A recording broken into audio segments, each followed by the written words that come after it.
Well, welcome everybody. Today Hello. is take 7 of Coaches on Call. Holly Fogel here with Lori Hamilton, how are Lori y'all? Hamilton. Hey, we're excited about today. We're going to get started. So let me flip our timer. Today, we're going to explore the career paths of a realtor. And this is fantastic information brought to us by the king himself, Brian Buffini. Lori first heard this when he did, I think it was at the tail end of a Bold Predictions. It was in his bold predictions, I think, last year.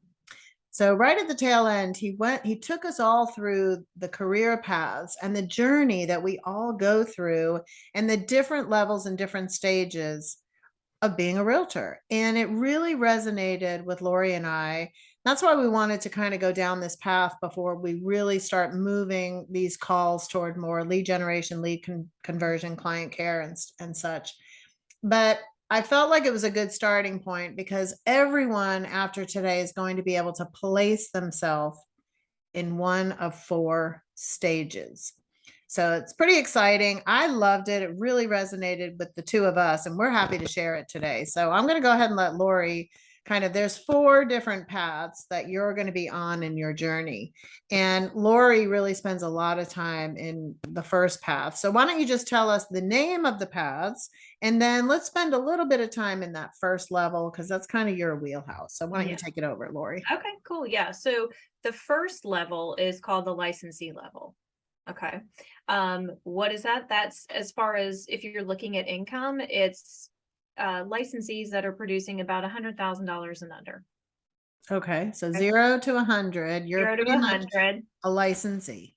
Yeah. And really what that means is you're either starting, maybe you're restarting, but you're needing training, you're needing coaching, you're needing like the fundamentals. Okay. Okay, Maybe you need a mentor, even if you're just starting, or maybe you just kind of need that buddy because you've got like your real estate running buddy too. Maybe you need an accountability partner, someone to hold you accountable. So okay, that's really the licensee level. We all start there. Whenever you get into real estate, that's where you start, right? right. You're doing, depending on where you live in the country, whatever your average price point is, you're doing between 3 to maybe 10, 11 deals, maybe. And again, that depends Right. on price point, right? So you're kind of at that licensee trying to figure it Yeah. out, right? I And you mean, work a lot with them. So we'll talk a little bit later about what you see with those folks. What are the challenges? What are oh yeah. the things? What's the next level? Okay, so then you have your producing agent. Okay. All right. So you're about 100,000 to 300,000 Okay. in gross commission income every year. Okay. You're good at your sales, you're good at your marketing. You're not yet a business owner though. Okay. Like you're not in that mentality yet. You're not in that mentality. You've got your negotiation skills pretty well. Like you've got that down. You've got your presentation skills down. They're on point. So are your communication skills. Maybe you've hired a transaction coordinator, to delegate some of the contract to close stuff or list to close stuff. So that's kind of where you're going. You're like, you know what, I'm past the licensee level. Maybe I've, mastered some skills, but I'm still trying to master stuff. But I'm not yet a business owner. Okay. you know that's the producing agent. Okay. All right, then you've got the professional agent. So that, of course, besides income, because you're 300 to 5,000 in gross commission income, if you're wanting to categorize it that way, this is a different level because you have excellent systems and structures. Okay, you've learned how to be a business owner and probably still learning. Let's just say that too. Probably When still we, learning. yeah, when we say business owner, you've put a lot of the systems that we teach Yep. in place. And when we say systems, your buyers and your sellers are taken, they're led.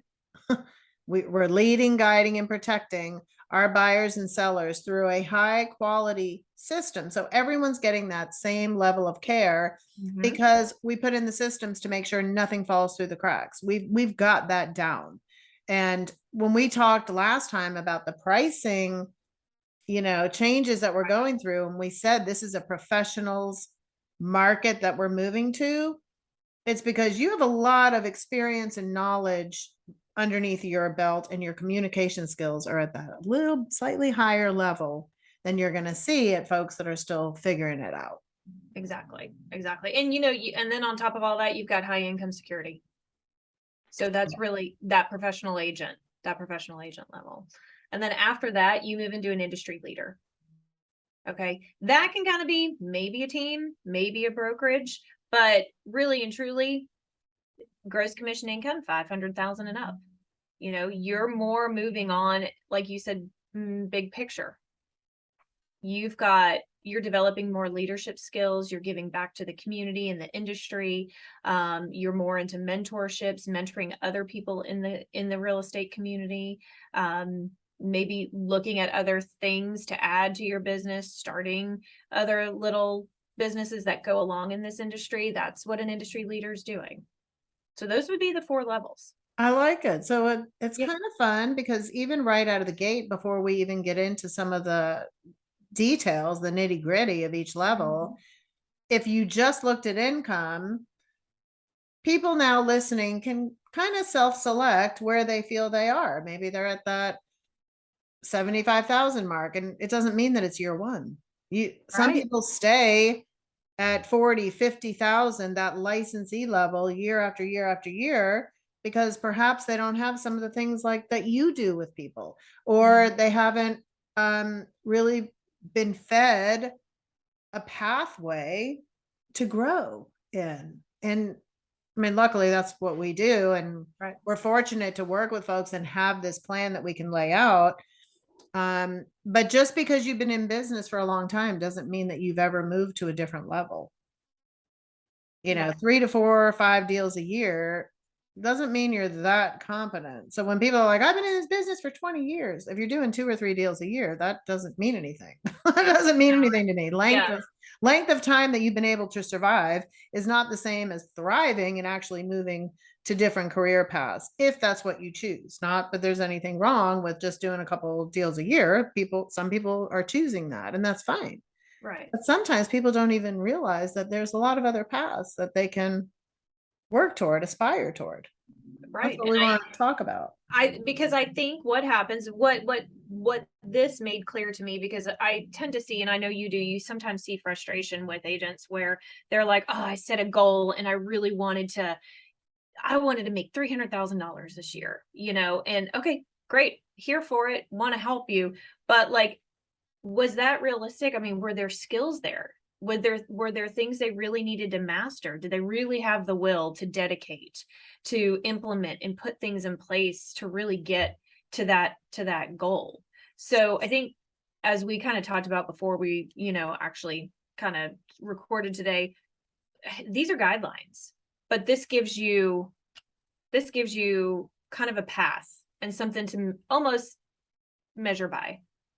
Yeah, I love it. And Brian's so good at doing things like this because he's had this point of reference of thousands and thousands of agents that he's coached. And we all go through these paths. And sometimes you might get to a path and then get out of the business, or go to a path, get to a pathway or to a segment and stay there. Mm-hmm. You might just stay a producing agent. Like, right. But when you're able to actually flip and see, like, what am I missing if I want to be in the professional category? What does that mean? Because each level is just going to have different responsibilities, different skill sets, different communication styles, different systems in place. And of course, it has to be backed by your own desire. And I think that's part of the fun for us, is that we get to work with people where they are and where they want to go. Yep. There's some coaches out there that they just want to put everybody on the same path. We want everybody to make over 500,000. We want everybody to have a virtual assistant. We want everybody to grow a team. And it's like, I don't know. Not everybody wants that. Not everybody wants that. And I think that's what I love about it, is that everyone's different. So like for my coaching, is very freestyle. I don't follow a set system. I follow the goals of my client.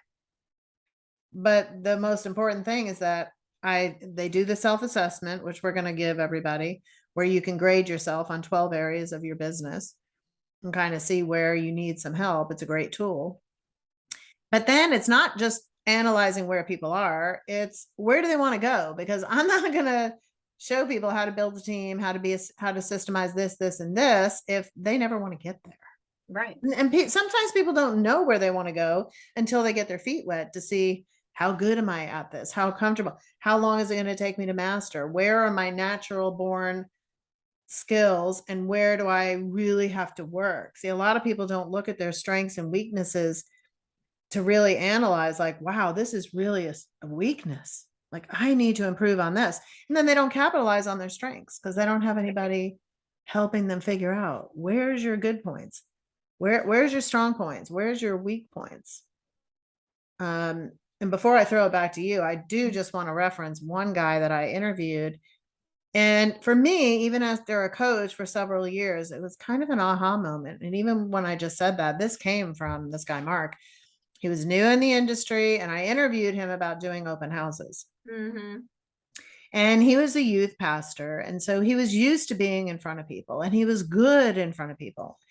But when I talked to him about the success he was having with open houses, I'm like, oh my gosh, you're done like 26 deals your first year, and the year isn't even up yet. And he said, well, I dusted off that old tire called old open houses. Nobody else wanted to do them. And to me, I looked at, where am I good? Where am I strong?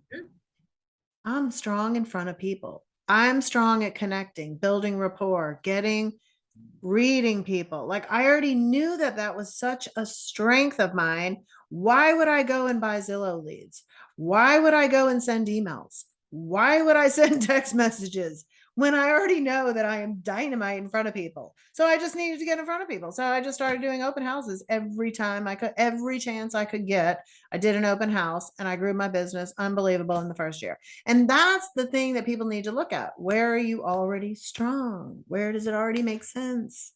Yeah, I love to take the SWOT analysis, which it helps you write down. You do this on yourself. You write down your strengths, your weaknesses, your opportunities and threats, and then you have somebody else do one on you as well.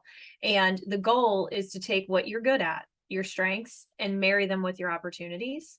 And that's where we then go down that path. Because if we find out you're a good converter, I was working with an agent and that was one of her strengths. And she kind of also had a belief system that she needed online leads. Well, if you're a good converter, online leads is not a bad matchup thing for you, in my opinion. Because if you, and she had a previous sales background, so she was used to following up, calling. She was not afraid to qualify people over the phone. This was not foreign for her. So we found that strength and that opportunity and married them well. And she did well with online leads and converting them, because some people get leads and they're like online and they don't know what to do with them. They're not good at it. So I'm a big believer in the strengths and opportunities, marrying them and having them go about. I think that would be Best way to run business. That would be a fun exercise that I really encourage you all to go through. Lori and I actually did that when we started teaching the Rising Agent Mastery Program from Workman Success. Lori and I went through that. I actually had never gone through that process. I had gone through the SWOT analysis on myself. I had never had someone else analyze my strengths, weaknesses, opportunities, and threats. And that honestly is an eye opener, and it's super fun.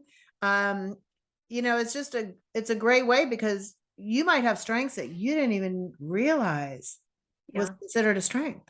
Exactly. And things that you think you're weak at, other people might be like, no, you're actually a little stronger than you thought you were.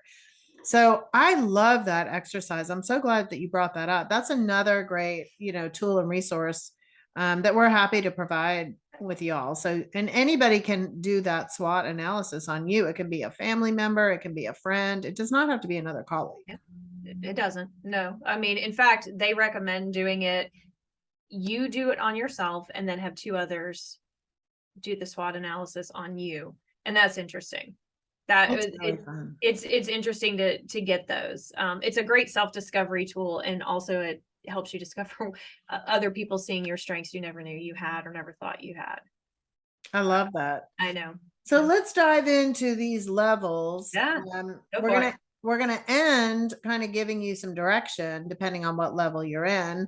But let's get into a little more nitty gritty on, you do a lot with the licensee. Yes. So tell me a little bit about what that journey looks like for them, and what you see some of the challenges, opportunities, and where you see successes of the folks that are just either starting out, restarting their business, or maybe have never gotten out of this lower level. What are some things that you see? Well, so if we're starting, let's say with a new agent or somebody restarting in the business, that maybe they were away for a while and now they're coming back, or they were in a different side of the industry and they're coming over to resale, so to speak. And there's so much that they've maybe the ones that are coming back, they've lost their skills on. And then the new agents just don't know what they don't know yet. So they're needing a lot of training and learning how the business works. I mean, like that's kind of that's their big challenge, learning how the business works, and then putting all of the tools that they need to use to help find business. And then they're like, well, how do I find business? That's where this whole SWOT analysis comes in, and we're trying to figure all of that out. And I think what it really comes down to is they do need to have some patience with getting started and knowing what they're doing. If they can concentrate on prospecting every day and lead generating and lead converting and spending a lot of time there, new agents, especially ones that are restarting in the business too, that lead generation and lead conversion part of the quadrant that we talk about is the 4 quadrants that you focus on in real estate. Those 2 need to be your priority. Those need to be your priority, and spend a lot of your time there finding your clients. And then after that, you're also working on personal development. Like if I can give you 2 words in this level, if you want to go to the next level, you have to have clear, specific intention and what it looks like. And you have to be willing to master your skills and constantly practice. And know that it's a journey. And know it's a journey, and have some patience. I mean, if I have to kind of wrap it up in a pretty little bow without going into 5 different directions on this, that's where I feel like I can say that pretty well. And I like that it's the fundamentals, and what we're going to be moving into over the next several weeks, just so folks kind of have a roadmap of where we really want to take some of our coaches on call conversations, is into those 4 quadrants. I find a lot of folks want to just jump into realtor mode. They just want to be client care. And when you say to people, you have to prospect, you have to lead generate, you have to lead convert, they lump all that into one thing of, I'm just going to go find business. They don't realize that lead generation is a completely different skill set than lead conversion. It's completely separate. And you can either outsource lead generation or you can learn how to do it yourself. And I love when we take people through the RAMP program and through Momentum and through my coaching, we break lead generation down ad nauseum. Like, you're not going to walk away and not understand what lead generation is. But I find a lot of training, they just say, go generate leads. And they don't, what happens is people then pick the modes that they want to go and generate leads, but then they still don't know what to do. Like, they don't have the actual action steps, the activities that fund that lead generation choice.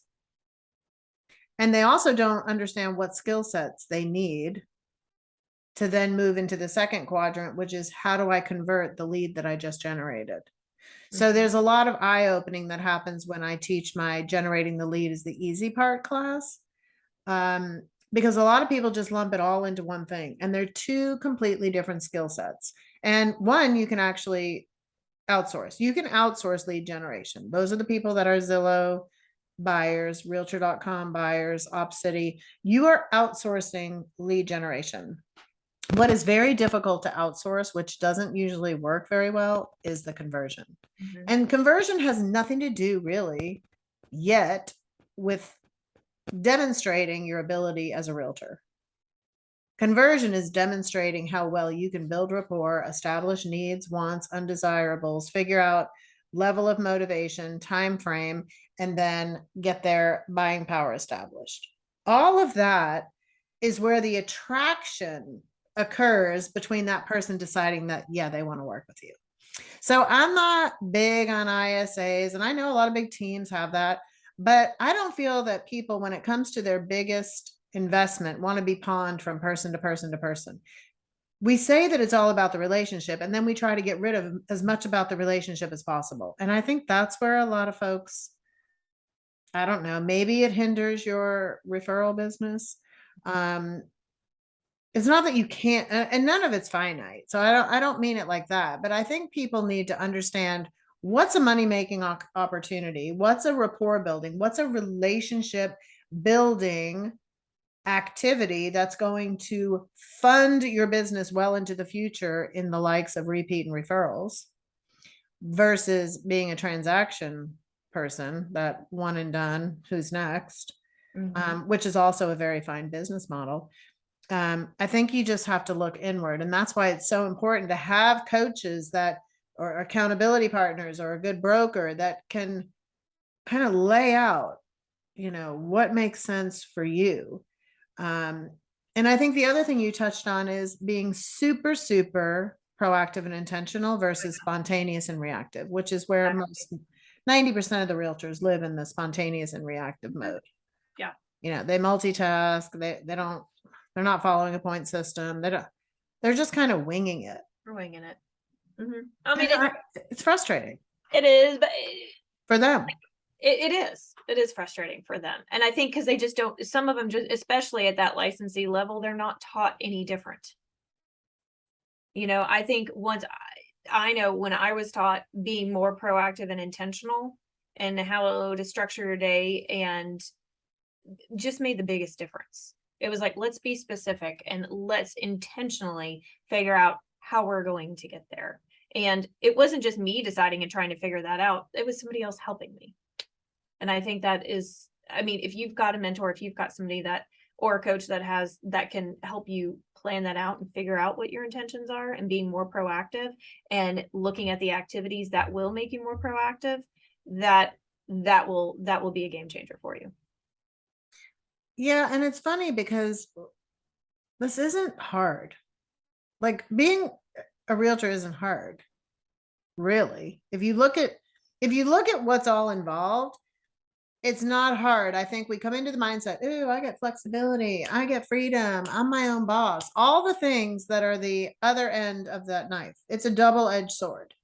It's great to have all that, and it's horrible to have all that, because if you came in and the broker was like, you're an employee, you're going to do this, this, this, and this, and if you don't want to do that, you can go play around and be free and flexible somewhere else.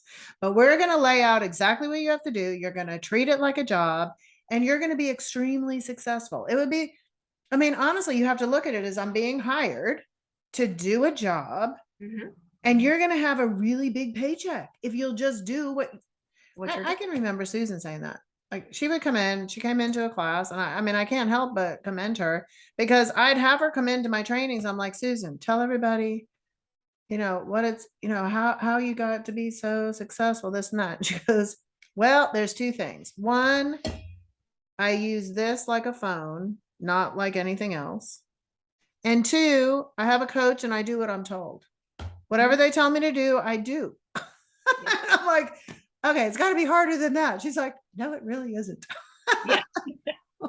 I've heard you say that before. Yeah. It just resonated with me. I'm like, oh yeah, why do we have to make this so difficult? Just do what you're told and work. What you're told. I know. White says that all the time. We can tend to get inside our heads a little bit and talk ourselves out of it. We do. Yeah. So you help people, you mentor them, get them on, the structure, a system, an activities management system. Yep. They're proactive, they're intentional. They actually know how to go and attack the day. Exactly. They start to get some traction. They start to get some success. They move up into that next level. I spend a lot of time with folks in the 100 to 300 range. Yep. I spend a lot of time with the producer. And producers are great because they have the momentum. They have this business. They're kind of like the learning curves pretty much in all the areas are starting to solidify. So they're starting to get that traction. are like, okay, I'm starting to get a little more business than I can handle. Time for a TC. So we get the transaction coordinator in place. So they're starting to understand the difference between dollar producing activities and fake work. You know, they're getting those systems in place. Starting to feel a little more confidence. This could, you know, you could end up in this level for a couple of years. I know a lot of folks that kind of hang out in this, not really sure if they want to grow to the next level. And it's not that doesn't mean that they're not professional. So I know when we give these names that Brian assigned them, it's just coming with a couple of extra layers of experience on you. But a lot of them really are. They're not great with their money, but they have maybe 4 to 5 months worth of security. So, you know, they have that level, the systems are going, might start to feel a little bit overwhelmed because their stuff is starting to work. So they're starting to get a little more business. And these folks need very specific training guidance. They don't really need the basics so much because they've already figured that out. They don't need a mentor. I feel like everybody needs a little bit of accountability. Accountability just helps your own growth. So if you want to get better, the best thing you can always do with anything is have an accountability partner, whatever that looks like. So then you have this level. Then when you get to that professional level, these are the folks that have that, you know, more income. They have that level of confidence. Their systems now are really in place, and they may even have an assistant. They may have one team member or two, transaction coordinator, but they're pretty much grounded in, they know the money making activities. They know the dollar producing activities really well. Wouldn't you say that professional level? Oh, I mean, absolutely. And I mean, and they're probably also teaching, if they went the team route, they're probably also trying to teach the team the same thing, because it's not just them, it's everybody else underneath them needs to be mirroring what they were doing Right. to help support that, if they're a team, is what I'm saying. I tend to think a lot of that, there's still the professional agent, that's the individual agent, but that's when I think they tend to move into super growth mode there, where they really want. And then you get to that industry leader. And, you know, the cool thing for us is we're surrounded by all these levels. Mm-hmm. You know, we have over 130, you know, top notch quality folks, and they're at all these levels. And so it's so fun because we get to gear our coaching and training and masterminds around where these folks are. So it's really fun for us because we have some industry leaders. We have some huge teams. We have folks that run radio station, you know, they're on the radio, they do podcasts, they're big coaches, they're complete leaders in the industry, give back. Some of them do our sales meetings for us. I mean, it's great that we're surrounded by all these levels because it really gives us a clear picture on the direction and the conversations and the training and the accountability and the mentoring and the masterminds that we bring to the table. Because we're not going to talk about doing a podcast to a licensee. No, we're just not. And we're not going to talk about lead generating strategies to an industry expert who's already mastered that. You know, you're at a high level of mastery when it comes to the 4 blocks. And so actually finding things to help the industry leaders with is, I feel, more of a challenge. For us. You know, it's like, how can we find high level, you know, trainings and materials and resources for the industry experts, where a lot of times they're exposing great things for us. So sometimes we benefit, we might benefit a little bit more from our industry experts per se, which is great. Yeah. Right? We're in a collaborative environment, thank goodness. So I think that's fantastic.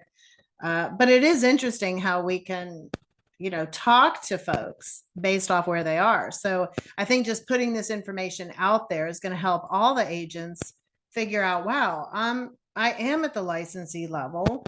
This is where I should be seeking out. How do I get better systems? How do I service and serve my clients at that higher level? How do I systemize it so that everybody gets the high level? I want to be able to take a buyer through the same process over and over and over again and not wing it, not let the buyer lead me down the path. I want to be able to take control.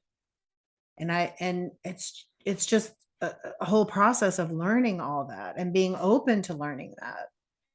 And so I think that's, really cool about Well, and also identifying these. also to me, I think this is just proof pudding for anybody out there in the industry that, yes, these levels do exist, but it does happen for people. Like, we're giving you information kind of how we've experienced that they've gotten there, from a licensee level to an industry leader.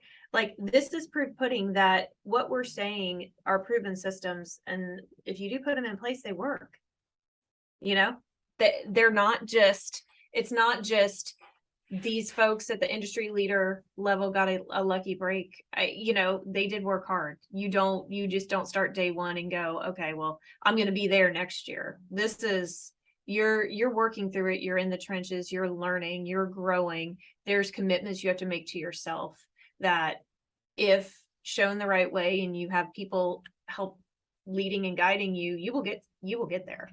And I think it can be aspirational to be able to say, okay, this is where I'm at now, but it is totally possible to get here.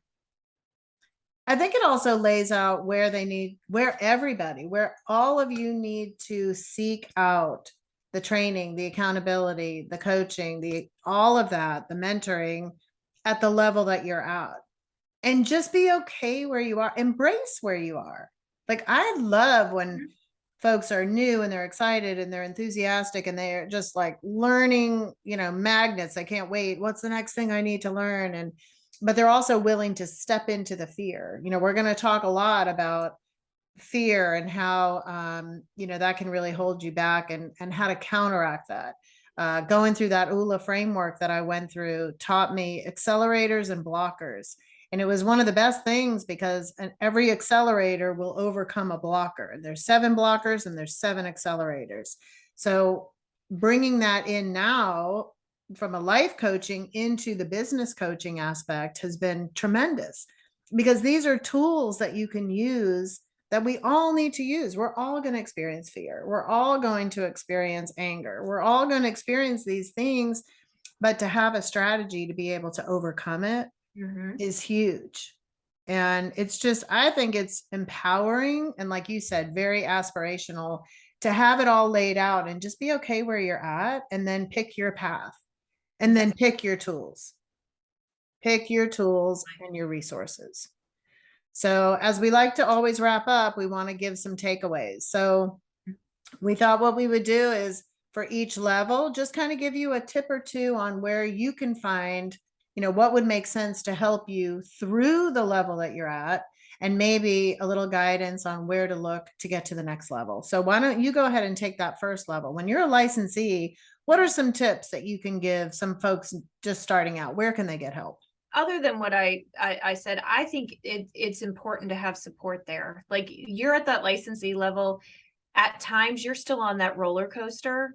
And if you are still riding that roller coaster, you've got to get on a program that has some support and accountability, to help get you stabilized a little bit more.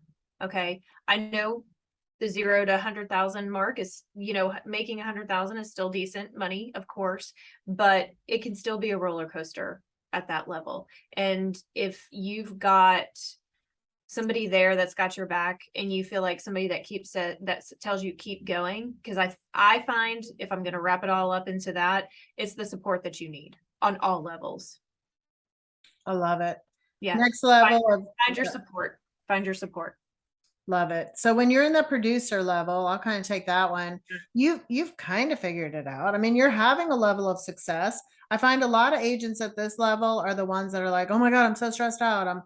I got this going on. I got that going on. You haven't quite figured out the systems. So now it's a great time for you to look at the vital activity checklist. What are all the things that you do for your buyers? What are all the things you do for your sellers?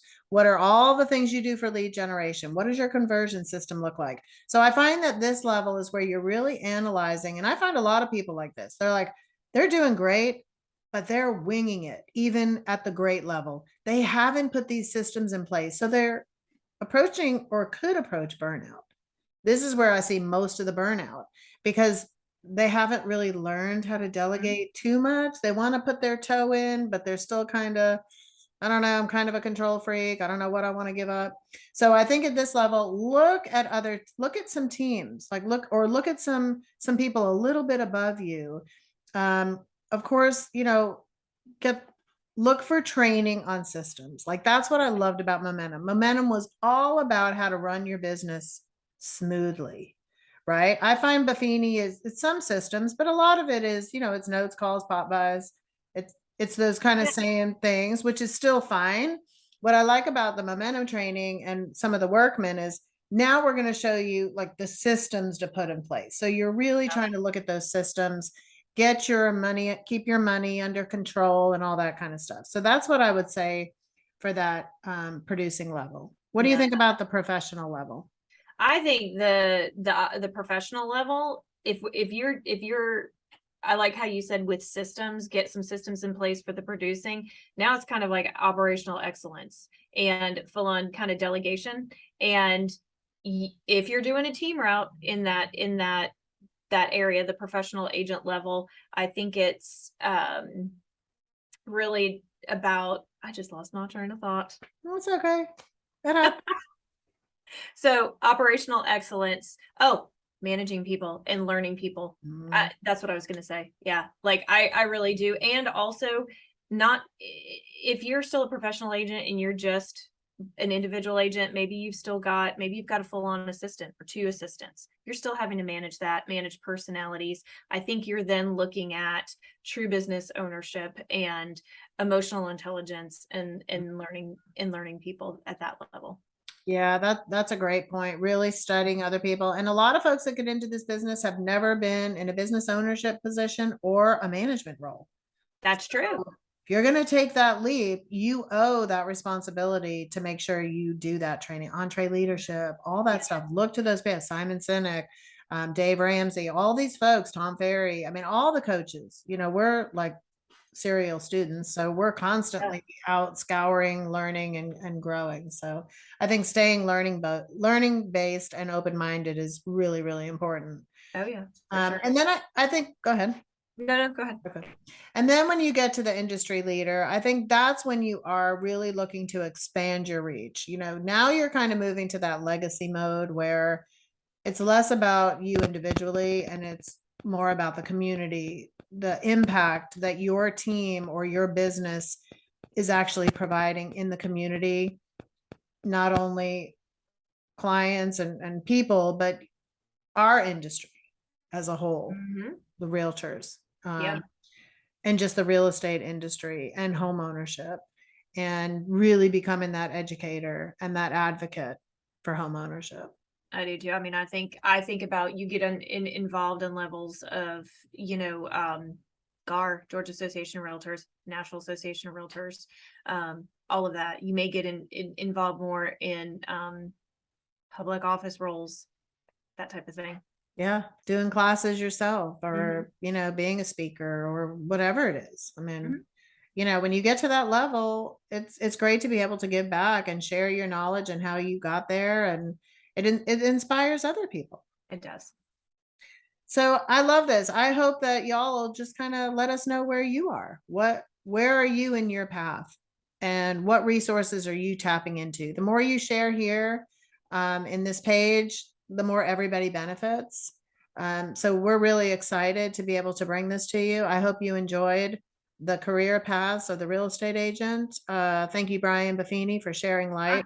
We'll actually post that podcast in here. If you never heard the bold predictions, we'll find that episode and we'll post it in Coaches on Call. Give it a listen. It's at the end that he talks about it. And of course, Brian, I mean, I don't know if we did it justice or not, but you can let us know when you listen to Brian's version. Yeah. And then I mean, I took the best notes I could as fast as I could when he was talking about all of that. Yeah, so it's worth a listen. It's toward the end of the bold prediction. So give it a listen. Let us know your topics, your areas. We're moving on to the lead generation phase of Coaches on Call. So I hope you'll tune in. We have lots of cool stuff we're going to be sharing coming up. And we enjoyed today. So take care, everybody. We'll see you soon.